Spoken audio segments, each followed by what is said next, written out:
could read it on people's faces. Enough times you hear the word cult, but the justification of it can't possibly be that I'm actually in a cult. It's just that I've got access to a relationship with God, relationship with people in a way that everybody else really wants, but they don't know how to get, and they're too afraid to be that vulnerable with each other. And so we've got it, and they just don't understand. That's how you have to rationalize it. It's the only way that makes it make sense. I have always been looking for a place to belong. I kind of wish someone had just told me when I was young, this is the universal human condition. But I didn't know that, and I was an only child, and my parents were wonderful people with a lot of their own stuff to deal with, and they had me very young, and it was just a gap. It was, of all the wonderful things they did as parents, this was a gap in parenting like we all have as parents. And it just so happened that my gap intersected with my experience growing up in the evangelical church. And so I was looking for a place to belong that was also attached to a higher spiritual experience. And it looked so normal. Like, it looked so much like a lot of other Wednesday night Bible studies that I'd been to in my life. And it was at first, and then it just morphed. But by the time it started morphing, I was too far into the relationships to really notice, and I was very young. I didn't question the group. I questioned my marriage, but being involved for me, being involved in something like that where there's, I don't know that I like the term brainwashing. I think it's more just such high control that we convince ourselves of things all the time. And I think you just have decided, like I decided what I wanted to believe. And rather than being willing to look at the belief system and measure it, I adjusted everything around me to fit what I wanted to believe. And because the stakes were so high, they were my only friends, I was married into this group, I had built my entire life around it. I had given up so much of my career because of it. The stakes were really high. If I admitted that I was wrong, if I admitted, like, there's holes in this, something's off, the whole construct of everything else comes crumbling down.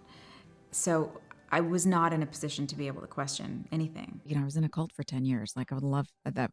Would be a really valuable experience to write about, and the recovery that, 10 years of recovery after that. So there's a lot to tell.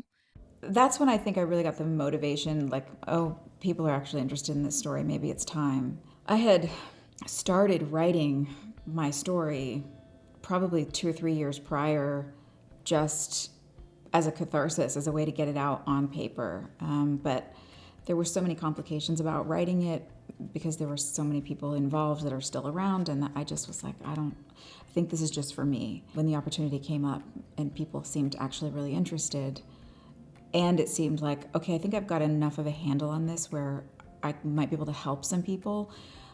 This might be worth doing. And that's when I went back into my computer archives and pulled up the document and was like, okay, we have something to start with here.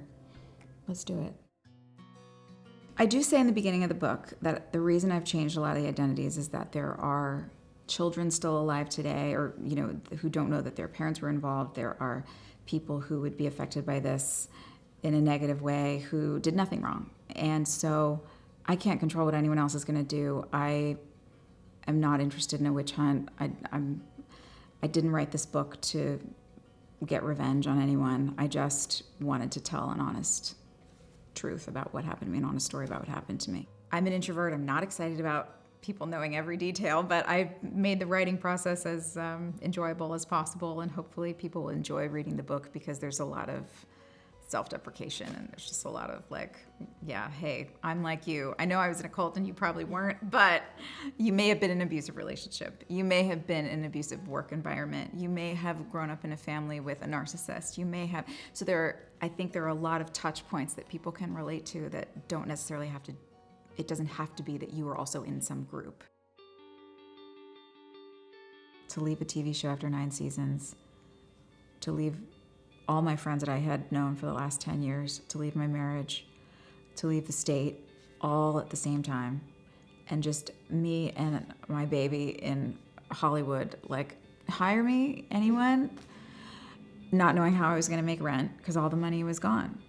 It was legitimately incredibly difficult. I had many, many weeping on the floor nights just trying to figure out how to manage and what I was going to do and what to do with my emotions, the anger, the injustice, all those things. I had a lot of people that still believed in me, a lot of people that knew me, and I got some great pilots. I got to play Diane Warren in Songbird, which was the pilot for E.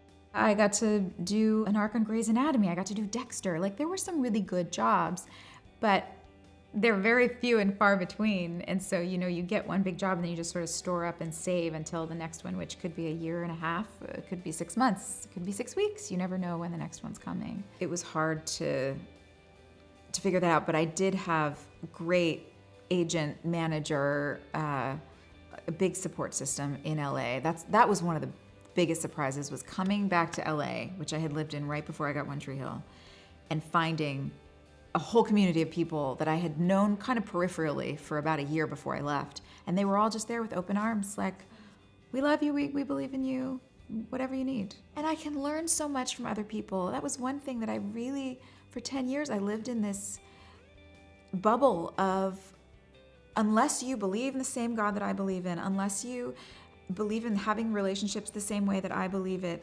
unless you do all the things on the same checklist that I'm doing, I can't learn from you. You can't teach me anything. Oh, what a terrible mistake. And it's been such a revelation to get out of that group and be like, I don't agree with anything you're saying, but tell me more. I want to know everything about you and your totally different way of living. The curiosity has really opened me up so much, and I'm so grateful for that. How do I heal?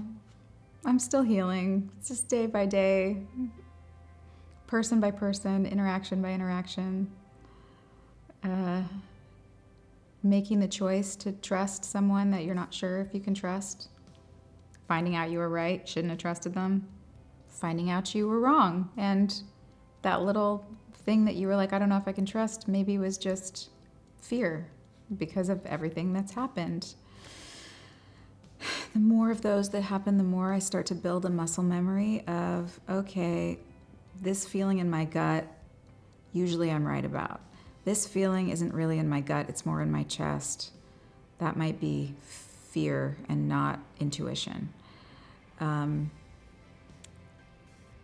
There's no quick way through, but I don't know that that's the point. I don't think the point after experiencing trauma or suffering is to just okay, how do I get over this? We're just living.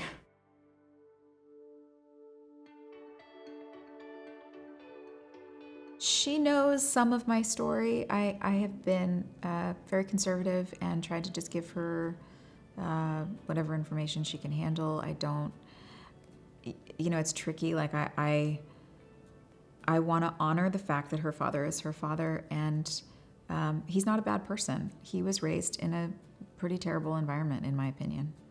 And he's doing the best that he can. And again, I didn't write this book to create a situation of revenge or get anybody in trouble. I just have to be honest because it's for the greater good, which I do really believe. I have wished that it didn't happen. I've had many angry, questioning God moments. The further away I get from it, the more a blessing I see in it, the more good things that I see have come out of walking through that. First of all, I wouldn't have my daughter, but more than that, it's worth it because I'm going to be able to share for so many people who are out there who have experienced this and don't know what to do with their shame, who may be currently experiencing it and don't quite know how to identify what they're feeling, but maybe they can recognize and see something in what I'm saying that'll make them turn a light bulb on, and help people who might otherwise get into something like this and now they know what red flags to look for. How did this happen? I don't know, but here I am, and I'm grateful. I feel at peace.